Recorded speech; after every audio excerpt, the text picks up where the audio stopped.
हमें तो ये लगता है कि शायद किसी ने, जैसे 5-6 महीने से उसका कोई पता नहीं है, तो हमें तो लगता है कि शायद उसको मार ही दिया, जैसे कोई उसका पता नहीं लग रहा। उन्होंने मार दिया, मुझे ऐसा लग रहा है कि पूरा विश्वास है कि मेरी बेटी कहीं जा नहीं सकती है। उन्होंने मार दिया, ज़मीन में गाड़ दिया। उन्होंने बड़े शातिर ढंग से ये काम किया है कि वो ताकि कहीं इसका पता सता न रहे, और वो अपने बचने के लिए उन्होंने गुमशुदा करवा दी। तो यही अंदेशा है। कविता जी का कोई पता नहीं है, कोई सुराग नहीं है, जो कि बड़े खेदजनक विषय है। क्षेत्रवासी यहाँ पर अब धरने पर बैठ चुके हैं। पुलिस प्रशासन, जिला प्रशासन के विरुद्ध यदि जल्द इस मामले का खुलासा नहीं होता है तो और उग्र आंदोलन की संभावनाएं क्षेत्रवासियों का विचार है। न्याय दो भाई, न्याय दो, न्याय दो, आरोपियों को सजा दो, आरोपियों को सजा दो, बहन कविता को न्याय दो, बहन कविता को न्याय दो, महिला उत्पीड़न बंद करो, नारी शक्ति जिंदाबाद, नारी शक्ति जिंदाबाद, पहाड़ की बेटी जिंदाबाद, पहाड़ की बेटी जिंदाबाद, बहन कविता को न्याय दो, बहन कविता को न्याय दो। जी, ऐसा है कि मैंने बेटी कविता की शादी जो है 2016 में की थी, और उसमें हमें पता नहीं था कि इनका धर्मांतरण कर रखा है, नहीं तो ये रिश्ता हो भी नहीं सकता था। उन्होंने छुपा के बात रखी हुई है। उसके बाद जब कविता का जो है जब शादी हो गया, तो शादी की जो है 15-20 दिन बाद वो उन्होंने जो है अपने जो उनका ये ले रखा है धर्म वहाँ उधर ले रखा है रामपाल हरियाणा में, वहाँ मेरी बेटी को ले जाया गया, और वहाँ उन्होंने उनका धर्म परिवर्तन करवा दिया। और जब वहाँ ये हो गया तो उन्होंने कहा कि ये सोने के सुहाग जो लॉकेट हो गया, बिंदी हो गया, टिकुली, ये नहीं, हमारे धर्म में नहीं लिखा हुआ है। तो तब बेटी ने जब पहले धर्म परिवर्तन करवा दिया, तब बेटे को पता लगा कि मैं कैसे रहूँ, बिगड़ न चूड़ी न कंगी न कुछ करना ही नहीं है। मतलब जैसी एक मसमात रहती है, इसी प्रकार का व्यवहार है उनका, वो उसको सूटेबल नहीं हुआ। वहाँ से फिर उन्होंने जो है फिर कई बातें हुई, तो उनके बाद उन्होंने जो है मेरी बेटी से जो है किताब बिकाना शुरू किया। गांव-गांव में ले गए, कहीं मेला में ले जाते थे, तो वो भी बेटी को सूट नहीं हुआ, और अगर नहीं जाते थे तो वो मारपीट करते थे। तो 2018 में उन्होंने क्या किया कि उसके नाक में चोट मारी, जिसका कि 2 महीने तक खून चला नाक से, तो मेरे घर में रही। उसके बाद उन्होंने माफ़ी पत्र दिया है कि आइंदे से ऐसा नहीं करेंगे, और यदि करेंगे तो वो हमारे पास कॉपी अभी भी पड़ी हुई है, अगर हम ऐसा करेंगे तो हम सरकारी गुनाहगार रहेंगे, वो लिख के दे रखा है उनका। इसके बाद भी कई बार जो है उन्होंने जो है मारपीट की, जब वो इधर-उधर जाने में ये करते थे, मना करते थे, तो वो मारपीट करते थे। तो इसी प्रकार से महिला आयोग में भी हमने उत्तरकाशी एक बार ससुर ने और सासुर ने जो है उनको पीटा है। तो इस प्रकार के कई चांस हुए, फिर इन्होंने फिर जुदे से पीटा, तो मैंने मेडिकल बनवाया। महिला आयोग उत्तरकाशी को जो है मैं महिला आयोग के पास गए, वहाँ जो है 3-4 महीने तारीख चली।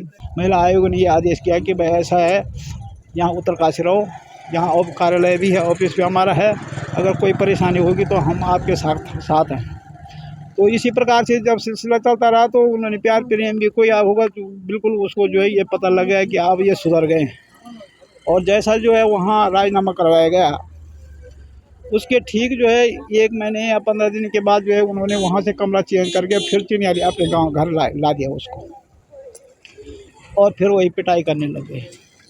उसके बाद भी जो है जब काफ़ी पिटाई की, तो उसके बाद वो देहरादून अपने भाई के पास गए, वहाँ राज्य महिला आयोग में भी जो है केस चला। तारीख में नहीं आए, उन्होंने वहाँ पैसे दिए, उनकी क्या किया क्या नहीं किया।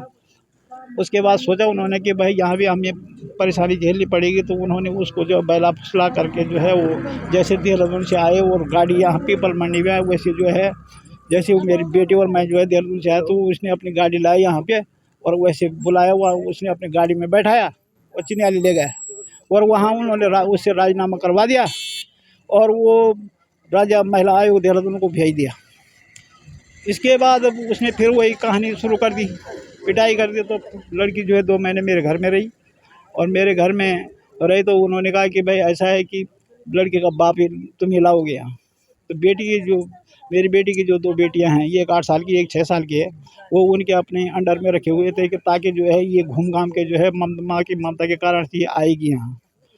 तो रही तो मेरे घर में, लेकिन उसके जो अपने बच्चों पे जो है बड़ा शोर ममता थी, तो उसने कहा मैं पिताजी मैं उधर ही जाता हूँ, मेरा जवान बोल रहा है कि तेरा बाप लाएगा तभी रह सकते हैं। तो मैं गया, मैं उस नातियों की वजह से भी गया और उसकी ममता के कारण से भी गया वहाँ। बस जैसे 15-20 दिन हुए, उस ठीक 17 तारीख को जो है उन्होंने वो कांड करके 16 को पिटाई की रात को, और 17 को जो उन्होंने जो है यहाँ गुमशुदा दे दी। तो उन्होंने ऐड पैड कर दिया, उन्होंने मार दिया। मुझे ऐसा लगा है कि पूरा विश्वास है कि मेरी बेटी कहीं जा नहीं सकती है। उन्होंने मार दिया, ज़मीन में गाड़ दिया। उन्होंने बड़े सातरी ढंग से ये काम किया है कि वो ताकि कहीं इसका पता न रहे, और वो अपने बचने के लिए उन्होंने गुमशुदा करवा दी। और यही अंदेशा है। पुलिस को भी सूचित किया, पुलिस कहाँ तक पहुंची है, इसमें क्या कुछ कार्रवाई? हाँ, पुलिस ने भी जो है काफ़ी प्रयास किया है। पुलिस ने जो है देहरादून राय वाला पूरा उत्तराखंड का भ्रमण किया, लेकिन चपे पुलिस भी उसमें थक चुकी है। कहीं पुलिस ने भी उसका सुराग का पता नहीं लगाया, नाकामी हाथ लगी पुलिस के भी। तो उसके बाद ऐसा है, मेरा तो यही सुझाव है कि उनको सज़ा मिलनी चाहिए, साथियों को ऐसे खुला नहीं घूमना चाहिए, उनको सज़ा कड़ी से कड़ी सज़ा होनी चाहिए। हमारे बादसी गांव की जिनका मायका बादसी था, बहन कविता, जो कि चिन्याली में ससुराल थी, अभी तक 5 माह बीत चुके हैं, पर किंतु पुलिस प्रशासन, शासन प्रशासन द्वारा इस पर कोई भी न्यायिक कार्रवाई हमें नहीं लगती है, क्योंकि पुलिस प्रशासन इस पर कोई भी सुराग अभी तक नहीं निकाल पाई है, जो कि बड़ा खेदजनक विषय है। और प्रश्न चिन्ह भी खड़े करता है पुलिस प्रशासन पर कि आखिर बहन कविता के साथ क्यों न्याय नहीं हो पाया, क्यों मामला उजागर नहीं हो पाया है। ये अपने आप में प्रशासन पे, पुलिस प्रशासन पे प्रश्न चिन्ह खड़े करता है। इतनी तकनीकी सुविधा होने के बावजूद भी आप देख सकते हैं आज के में कितने भी टेक्निकली कई, चाहे CCTV कैमराज हो या सर्विलांस हो या तमाम चीज़ें हैं, और इतने यंत्र तंत्र, तमाम थाने हैं पुलिस प्रशासन के, चाहे नज़दीकी ज़िले में हो चाहे अन्य जगह संपर्क साध के, न जाने पुलिस प्रशासन ने क्या ऐसी कार्रवाई की 5 माह बीतने के बावजूद भी कोई मामला उजागर नहीं हो पाया, जो कि बड़ा खेदजनक है। यहाँ पर क्षेत्रवासियों ने, इनके परिवारजनों ने पुलिस पर भरोसा जताकर इंतज़ार किया 4-5 माह की चलो पुलिस प्रशासन को कार्रवाई का समय दिया जाए, और पुलिस पर भरोसा जताया। हमने उग्र आंदोलन की चेतावनी उस दौरान भी दी थी कि फिर भी हमने पुलिस प्रशासन ने विश्वास दिलाया कि हम जल्द इस मामले को क्लियर करके आपके समक्ष रखेंगे, किंतु आज बहन कविता जी का कोई पता नहीं है, कोई सुराग नहीं है, जो कि बड़े खेदजनक विषय है। क्षेत्रवासी यहाँ पर अब धरने पर बैठ चुके हैं। पुलिस प्रशासन, जिला प्रशासन के विरुद्ध यदि जल्द इस मामले का खुलासा नहीं होता है तो और उग्र आंदोलन की संभावनाएं क्षेत्रवासियों का विचार है। हमें तो ये लगता है कि शायद किसी ने, जैसे 5-6 महीने से उसका कोई पता नहीं है, तो हमें तो लगता है कि शायद उसको मार ही दिया, जैसे कोई उसका पता नहीं लग रहा। और दूसरी बात है कि जैसे बता रहे हैं कि उसका पर्स है, जैसे फ़ोन है, सारा घर पे छोड़ के गई है, तो इसकी वजह से तो हमें लगता नहीं कि जैसे बता रहे कोई मेंटल है या कोई पागल वगैरह थी। तो हमें तो लगता है कि लड़की बिल्कुल न मेंटल थी न पागल थी।